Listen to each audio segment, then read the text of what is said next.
the yak map with the windmill. I love the yak map so much. I'm really hoping for that one too. This one is great as well. I think this one favors player 2 a little bit more though. Alright, so we already see Nightingale playing green-yellow. Yep, Nightingale's playing a green-yellow, similar to Pemin's list, I believe, was the first one who really started playing it with the fairies and the green-yellow mix. So Inari plays... kind of a more controlled deck. Yeah. What Inari plays now? Well, he was flying yellow, right? Yep, Inari will be the flying deck. It's gonna be an exciting map. Is there a lot of targets for Nightingale with his Choking Sands against Inari's deck? One of the most important targets that he's going to run into is the Sky Captain right here. Oh yeah, we can see it already. You just got it almost right now. That's perfect. This is starting to line up really well for Nightingale already. He'll be able to drop a Kalim's follower as well and start getting that Faeria farming going, as well as taking out that Sky Captain. Yep. Absolutely the right decision to chuck it right away, because you don't want to, fight with buffed units. Is he gonna drop? Do you guys think he's gonna drop his follower here to start collecting, or is he afraid of maybe a soul drain? No, I think he certainly should, because if his opponent plays a soul drain, that's basically giving Nightingale a 2 Faeria advantage, because his opponent spent 2 on that soul drain, and effectively Nightingale is spending 0 on this follower. Yeah.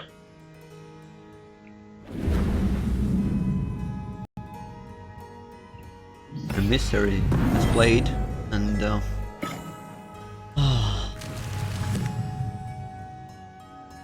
think we're going to see the follower back off a little bit, and he's probably going to hope to use Caretaker to trade profitably into that emissary on the later turn.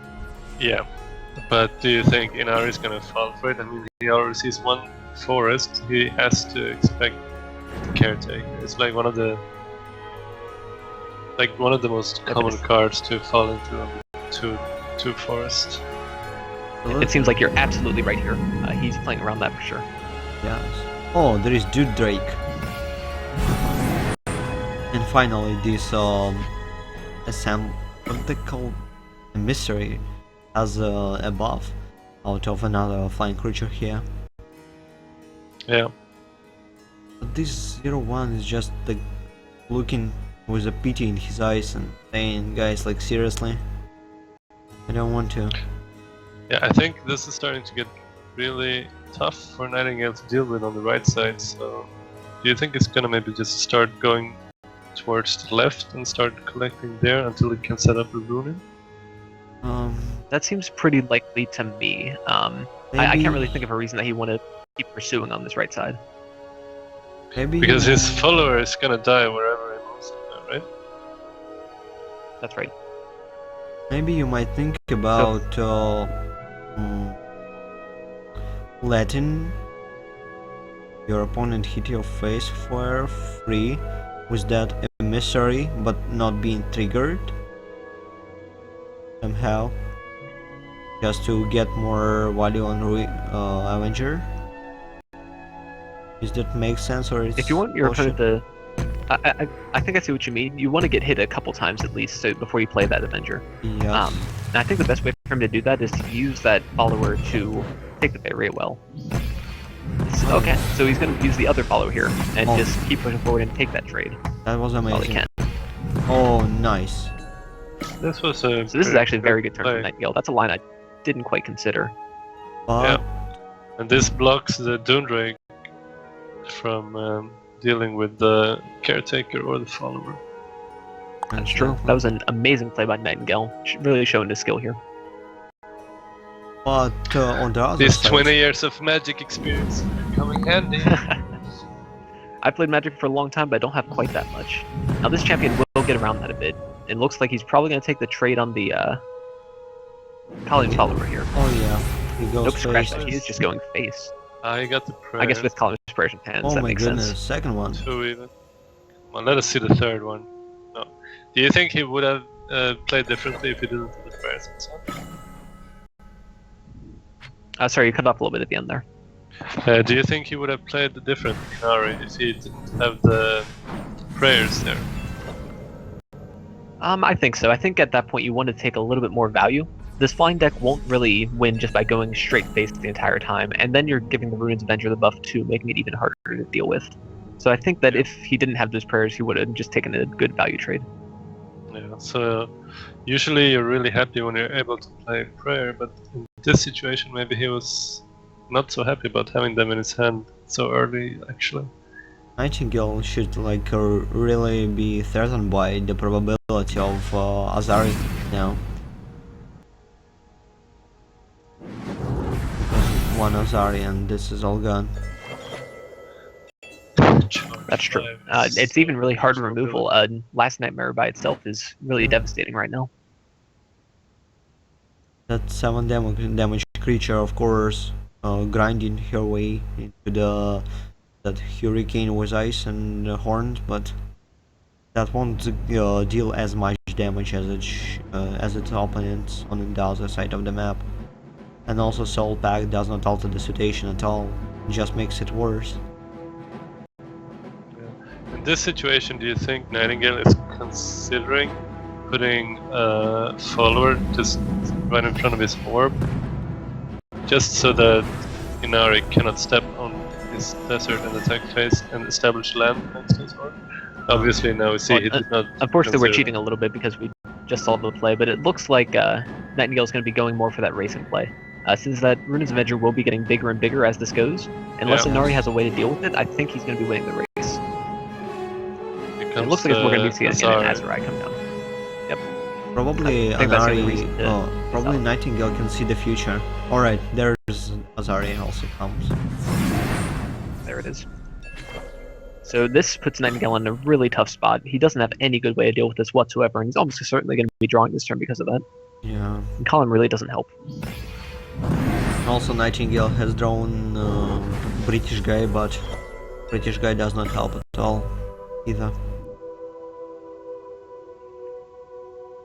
I think this is actually a little bit of a bluff play here. He's playing this Oakling as though he wants his opponent to kill it, but at the same time he doesn't have any creatures in hand to receive the buff. Of course so not. Inari might play around that and try to kind of avoid the Oakling a little bit.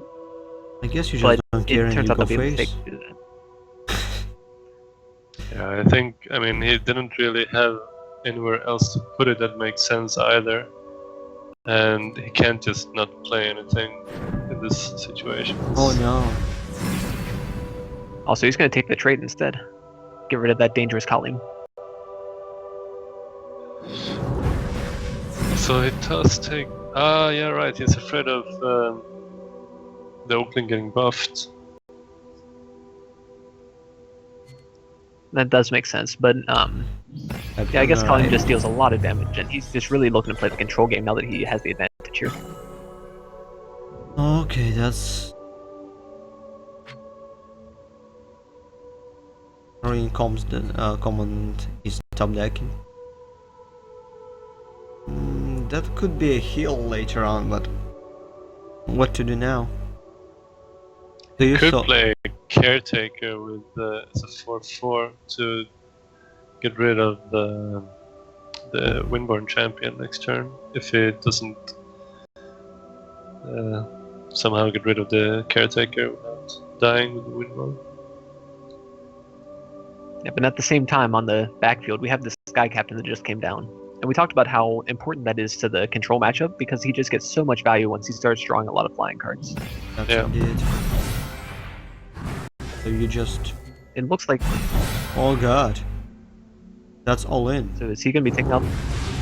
Okay, he's just going absolutely all in. I don't see how this is going to be a winning line because Azrai is just going to trade into that here. Yeah, so now he kind of revealed that he has no... I mean, now he has no hand, and Inari can play differently because he knows that.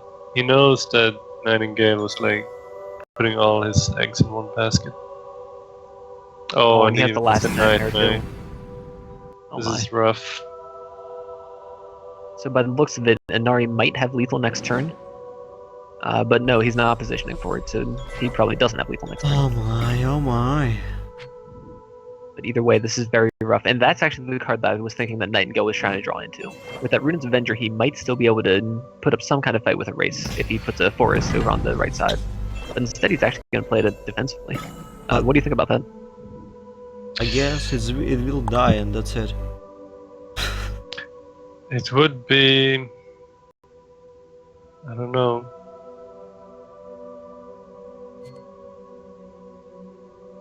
He's certainly... I mean, at this point he's just trying to drag it out. He is not confident in the race. Yeah. That's why he places defensively. Oh no. There's another nightmare. That's it. Turns out with the last nightmare, it wouldn't have mattered either way, but... Yeah.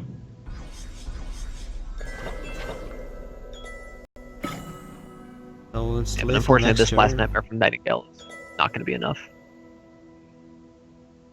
So stall a little bit here, but even just well, I guess one soldier in one way. That Tiki just grinds the way to the... Oh no. Oh, does he have a second one? That's one of them. Oh, he Oh, got no. Faeria and the Soul Train will take game 1 for Inari. That's indeed. Alright.